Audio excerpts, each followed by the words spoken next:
ভাবুন তো, আপনার রান্নাঘরে যদি থাকে মাত্র 2 থেকে 3টি সাধারণ উপকরণ, আর সেইগুলো দিয়েই তৈরি হয়ে যায় এমন এক খাবার যেটা যেমন অসাধারণ স্বাদের তেমনই শরীরের জন্যেও ভীষণ উপকারী।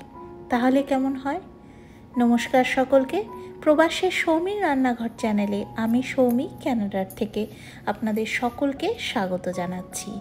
আজ আমি আপনাদেরকে দেখাতে যাচ্ছি একেবারেই ভিন্নধর্মী একটি রেসিপি। তো চ্যানেলের সাথে জুড়ে থাকুন।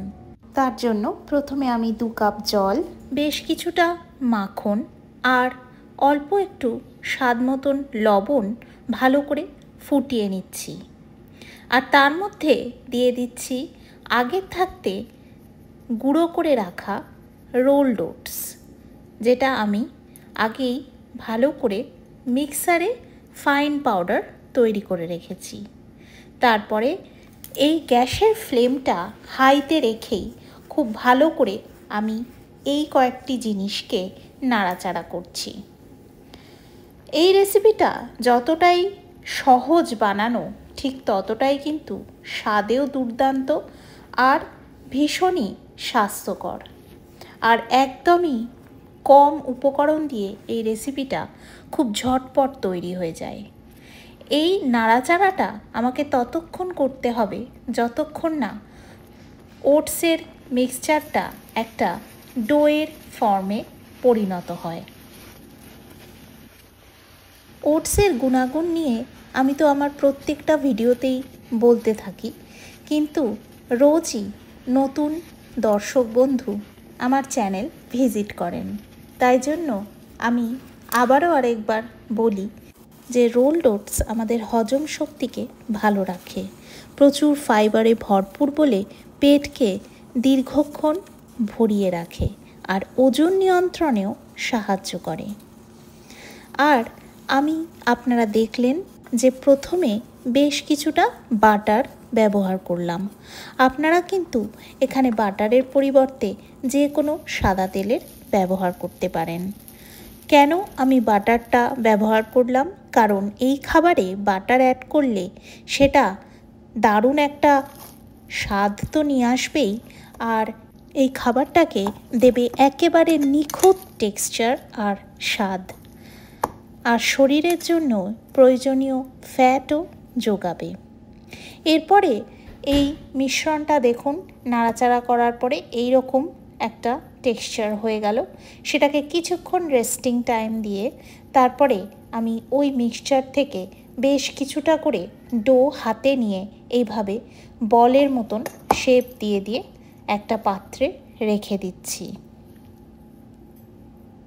খুবই সহজ রেসিপি, একদম কোনো রকম টাইম ভীষণ কম লাগে, আর ইনগ্রিডিয়েন্টস তো আপনারা দেখছেনই, প্রায় একদম ঘরেই যা থাকে আমাদের সেগুলো দিয়েই বানানো।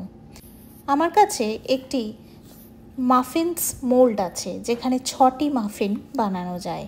সেই মাফিনস মোল্ডে আমি এই ওটসের ডোয়ের একটি একটি করে মণ্ড নিয়ে এইভাবে মাঝখানে একটু হাতের সাহায্যে একটু জায়গা করে রাখছি, মানে একটা ফাঁকা অংশ তৈরি করে নিচ্ছি। আপনাদের কাছে যদি মাফিনস মোল্ড না থাকে তাহলে বাটিতেও, স্টিলের বাটিতেও কিন্তু আপনারা এই রেসিপিটা বানাতে পারেন। আমি এই মাফিনস মোল্ডটাকে কিন্তু হালকা একটু গ্রিস করেও রেখেছিলাম। তারপরে ওই যে আমি মাঝখানে একটু জায়গা করে রেখেছি, তার মধ্যে দিয়ে দিচ্ছি একটা করে চেডার চিজের কিউব। আপনারা চাইলে যে কোনো পছন্দের চিজ ইউজ করতে পারেন। চিজটা হলো ভালো ফ্যাটের উৎস। চিজে প্রচুর পরিমাণে থাকে প্রোটিন, আর চিজ কিন্তু আমাদের হাড় ও দাঁতকে করে আরও মজবুত। আর শুধু তাই নয়, খাবারের স্বাদ কিন্তু অনেক গুণেই বাড়িয়ে তোলে। আমরা সবসময়ই চিন্তা করি যে আজকের অফিসে কি লাঞ্চ নিয়ে যাব, বা বাচ্চাদের স্কুলের টিফিনে কি প্যাক করে দেব। আর মায়েরা সবসময় চেষ্টা করে যে বাচ্চাদের স্কুলের লাঞ্চ বক্সে, টিফিনে হেলদি কিছু দিতে। তাই এই রেসিপিটা কিন্তু একদম আইডিয়াল। বাচ্চারা আনন্দ করে খেয়েও নেবে আর পুষ্টিগুণের কথাও একদমই মিস হবে না। এরপরে একটা পাত্রে আমি একটা ডিম ফেটিয়ে নিচ্ছি। আর হ্যাঁ, আমি তো বলতে ভুলেই গেলাম যে ওই যে চিজটা অ্যাড করার পরে আমি কিন্তু প্রত্যেকটা ডোকে ভালো করে আবার কভার আপ করে দিলাম। সেই প্রসেসটা আপনারা দেখেই নিয়েছেন। এরপরে এই পাত্রে একটা ডিম ভেঙে নিয়ে তারপরে আমি ওর মধ্যে অল্প একটু স্বাদ মতন লবণ দিয়ে আর ছোটো চামচের 1 চামচ গোলমরিচের গুঁড়ো দিয়ে ভালো করে ফেটিয়ে নিচ্ছি। আর তারপরে প্রত্যেকটা মাফিন্সের ওপরে আমি এই এগ ওয়াশ ব্রাশ করে দিচ্ছি। এটা কিন্তু আমাদের এগ ওয়াশ। এইটা আমি সুন্দরভাবে প্রত্যেকটা মাফিনের ওপরে, মানে যেগুলো আমি তৈরি করে রাখলাম সেগুলোর ওপরে ভালো করে ব্রাশ করে দিচ্ছি। পুরো একটা গোটা ডিমও কিন্তু লাগছে না। অবশ্যই যেটুকুনি লাগছে না সেটুকুনি অমলেট বানিয়ে খেয়ে নেওয়াই যেতে পারে। আর যতটা দরকার ততটা আমি এগ ওয়াশ হিসেবে ইউজ করে নিলাম আর ব্রাশ করে নিলাম মাফিন্সগুলোর ওপরে। এবারে আমি কিন্তু আগের থাকতে প্রি হিট করে রেখেছিলাম একটা বড় পাত্রে। বেকিং পারপাসে আমি যে লবণটা ইউজ করি সেটা দিয়ে, আর উপরে একটা স্টিলের র্যাক পেতে দিয়েছিলাম তার উপরে এই মাফিন মোল্ডটা প্লেস করে দিয়ে মিডিয়াম ফ্লেমে আমি বেক করেছি অ্যারাউন্ড 20 মিনিটস। আর 20 মিনিটস পরে আমি খুলে দেখছি যে অসাধারণ একটি রেসিপি কিন্তু অলরেডি ডান। দেখুন কি সুন্দর একটা টেক্সচার এসেছে। এটা কিন্তু একটা অদ্ভুত দারুণ টেক্সচার এসেছিল। এটা কিন্তু আপনি বানিয়ে বাড়িতে যখন খাবেন তখন আমার কথার মিল পাবেন।